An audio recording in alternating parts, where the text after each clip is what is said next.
Shambhu border पर आज हुई हिंसा के बाद किसानों का फैसला। कल बैठक के बाद आगे की रणनीति तय करेंगे किसान नेता सरवण पंढेर ने दी जानकारी। किसान नेता सरवण पंढेर का आरोप पंजाब सरकार भी केंद्र सरकार से मिली हुई है। केंद्र से बाद में पहले पंजाब सरकार से निपटेंगे। किसानों की समस्याओं को सुलझाने की कोशिश जारी। राजपुरा में पंजाब और हरियाणा पुलिस के अधिकारियों ने किसान नेताओं के साथ की बैठक। किसानों के साथ बैठक के बाद पटियाला के डीआईजी का बयान। अच्छे माहौल में बातचीत हुई, आगे भी ऐसी बैठकें होंगी। बैठक के बाद किसान नेता सरवण पंढेर बोले, पुलिस अधिकारियों ने कल तक का मांगा समय, देखते हैं वो क्या फैसला लेते हैं। किसानों द्वारा नेशनल हाईवे बंद करने का मामला सुप्रीम कोर्ट पहुंचा है। याचिकाकर्ता ने नेशनल हाईवे खुलवाने की मांग। यूपी के गौतम बुद्ध नगर जेल में बंद किसानों ने भूख हड़ताल किया शुरू। संयुक्त किसान मोर्चा ने दी जानकारी। हिंसक झड़प से पहले शंभू बॉर्डर पर किसानों पर फूल बरसाते दिखे पुलिस वाले। बैरिकेड के पास किसान मौजूद थे। केंद्रीय मंत्री जीतन राम मांझी बोले, दिल्ली चलो मार्च के नाम पर किसान ढोंग कर रहे, राजनीति हो रही। किसानों के डेलीगेशन के साथ सरकार बातचीत के लिए तैयार। पीएम मोदी को किसानों की चिंता, जीतन राम मांझी ने दी जानकारी। हरियाणा कांग्रेस के नेता भूपेंद्र सिंह हुड्डा ने सुझाव दिया है, किसानों की बात सुनी जानी चाहिए, बातचीत से समस्याओं को सुलझाया जा सकेगा। शिवसेना यूबीटी की सांसद प्रियंका चतुर्वेदी बोली, किसानों के साथ जो हो रहा वो दुर्भाग्यपूर्ण, सरकार किसानों की मांगे पूरी करे। सपा सांसद अवधेश प्रसाद का आरोप, बीजेपी की डबल इंजन सरकार किसानों के खिलाफ है। जब तक किसान खुश नहीं होंगे तब तक ये देश खुश नहीं होगा। महाराष्ट्र विधानसभा में महाविकास अघाड़ी के विधायकों ने आज शपथ ली। रोहित पवार बोले, कल प्रतीकात्मक विरोध किया जाएगा।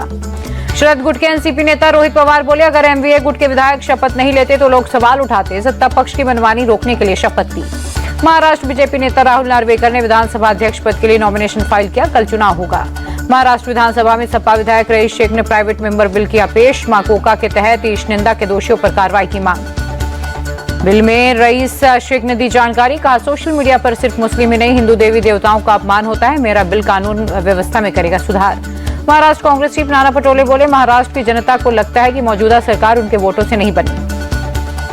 महाराष्ट्र के सोलापुर में मारकवाड़ी गांव में ईवीएम हटाओ देश और संविधान बचाओ प्रोग्राम हुआ आयोजित। शरद पवार ने किया जनसभा को संबोधित।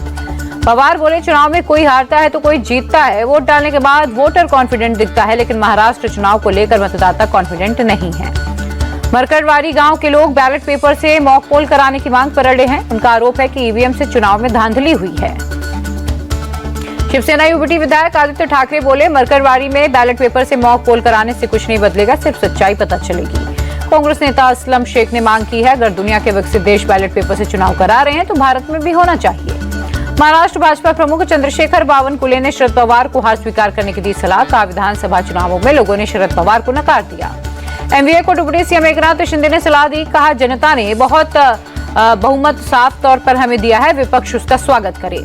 शिवसेना नेता शाइना एनसी बोली, लोकतंत्र में जो जीतता है वही सिकंदर होता है, जनता जो तय करती है वो फाइनल होता है।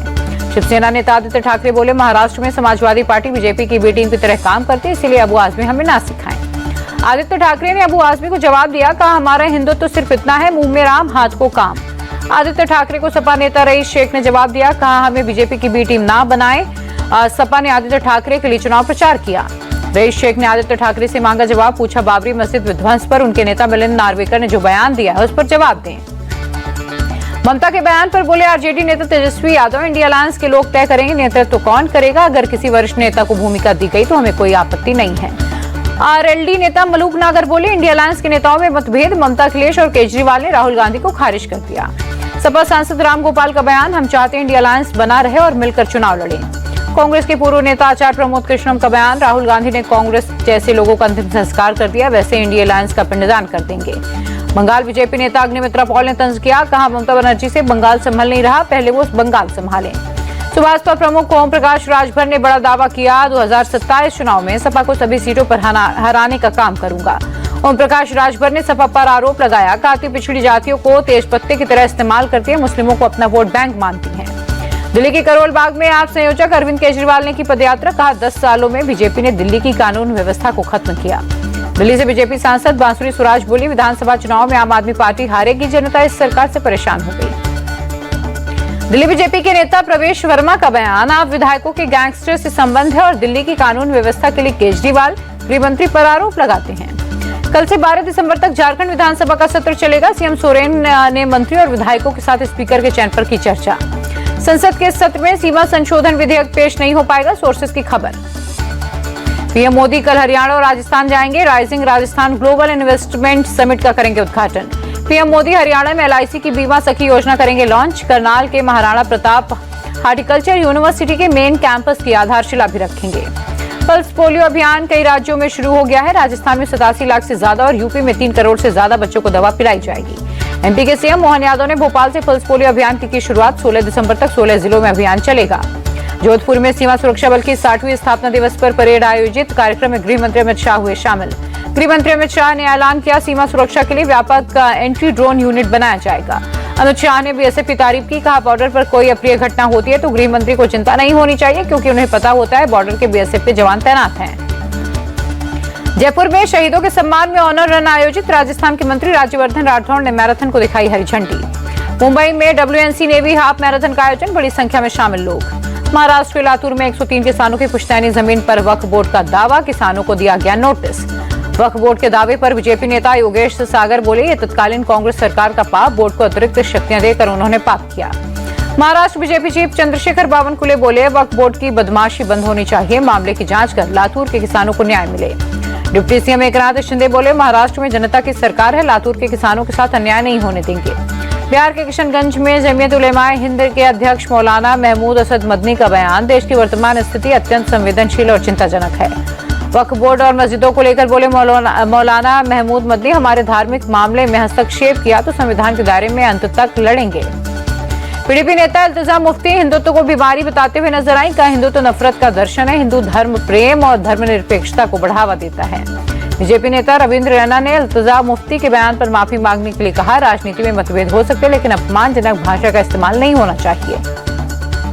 अकाली दल के नेता सुखबीर बादल पर फायरिंग करने वाले नारायण सिंह चौड़ा को अमृतसर कोर्ट में किया गया पेश। कोर्ट ने 3 दिन की हिरासत में भेजा। कानपुर के रामा विश्वविद्यालय के तृतीय दीक्षांत समारोह में सीएम योगी हुए शामिल। छात्र छात्राओं को डिग्री देकर उनके उज्जवल भविष्य की कामना की। योगी ने छात्राओं को संबोधित किया। कहा, राष्ट्र धर्म को हमेशा सर्वोपरि रखें। यूपी में ESMA लागू करने पर बोले सपा चीफ अखिलेश यादव, सरकारी कर्मचारियों में असंतोष पनप रहा है, इसी वजह से सरकार ने ESMA लागू किया है। महाकुंभ की तैयारी में जुटे रेल मंत्री अश्विनी वैष्णव प्रयागराज में गंगा नदी पर बने ब्रिज का किया निरीक्षण। अश्विनी वैष्णव बोले, प्रयागराज से अयोध्या तक रिंग रेल सेवा शुरू होने से श्रद्धालुओं को आसानी होगी। बिहार के सीएम नीतीश कुमार ने पटना जंक्शन के पास बन रहे मेट्रो स्टेशन के निर्माण कार्यों का जायजा लिया। कल दिल्ली में बिहार बिजनेस कनेक्ट 2024 समिट आयोजित होगी। कई देशों के राजदूत हिस्सा लेंगे। बीपीएससी चीफ से अभ्यर्थियों का एक डेलीगेशन मिला। सर्वर डाउन होने से फॉर्म नहीं फिल कर पाने और प्रदर्शन के दौरान घायल छात्रों का मुद्दा उठाया। बीपीएससी ने सर्वर खराब होने की बात को गलत बताया। कहा, 13 दिसंबर को ही परीक्षा होगी। हिमाचल की कांग्रेस सरकार से बीजेपी नेता जयराम ठाकुर का सवाल, 2 साल में ऐसा कौन सा काम हुआ है जिसका जश्न मनाया जाए। मुंबई में केंद्रीय मंत्री पीयूष गोयल ने संजीवनी हॉस्पिटल की नई मंजिल का उद्घाटन किया। हॉस्पिटल के डॉक्टर समेत पूरी टीम को दी बधाई। पीडीपी चीफ महबूबा मुफ्ती ने उम्मीद जताई, जम्मू कश्मीर पुलिस के SI की भर्ती में सरकार आयु सीमा में छूट दे। जम्मू कश्मीर के उधमपुर में 2 पुलिसकर्मियों के शव मिले। शुरुआती जांच में आत्महत्या का शक है। कठुआ के हीरानगर में 3 से 4 लोगों की संदिग्ध गतिविधि दिखी। सुरक्षा बलों ने इलाके की घेराबंदी कर चलाया तलाशी अभियान। दिल्ली के कई इलाकों में हल्की बारिश हुई। मौसम विभाग ने कल के बाद दिल्ली NCR में शीतलहर का अनुमान जताया। दिल्ली में बढ़ती ठंड को लेकर दिल्ली सरकार अलर्ट। बेघरों के लिए 235 पोगोडा टेंट किए तैयार। बीजेपी नेता प्रकाश जावड़ेकर ने केरल सरकार पर लगाया आरोप। कहा, लैंडस्लाइड से पीड़ित वायनाड के लोगों के पुनर्वास के लिए केंद्र से मिले फंड को पूरी तरह से इस्तेमाल नहीं किया।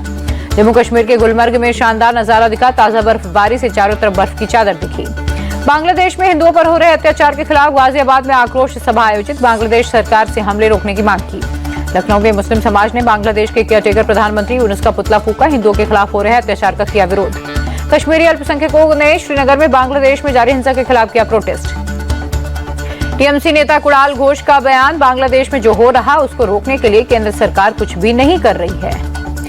बंगाल कांग्रेस के नेता धीर रंजन चौधरी बोले, बांग्लादेश के मुद्दे पर भारत सरकार सर्वदलीय बैठक बुलाए। एनसी चीफ फारूक अब्दुल्ला ने बांग्लादेश में अल्पसंख्यकों पर हो रहे हमले पर जताई चिंता। कहा, वहां के बहुसंख्यकों को दूसरे धर्मों की रक्षा करनी चाहिए। आचार्य प्रमोद कृष्णम बोले, बांग्लादेश ISIS की राह पर चल रहा, वहां हिंदुओं पर अटैक हो रहे हैं। कल बांग्लादेश के दौरे पर जाएंगे भारत के विदेश सचिव। कई आधिकारिक बैठक में होंगे शामिल। अल्पसंख्यकों पर जारी हिंसा का मुद्दा भी उठा सकते हैं। यूपी की गोंडा पुलिस ने एक बांग्लादेशी को पकड़ा। अवैध तरीके से भारत में एंट्री की गई थी।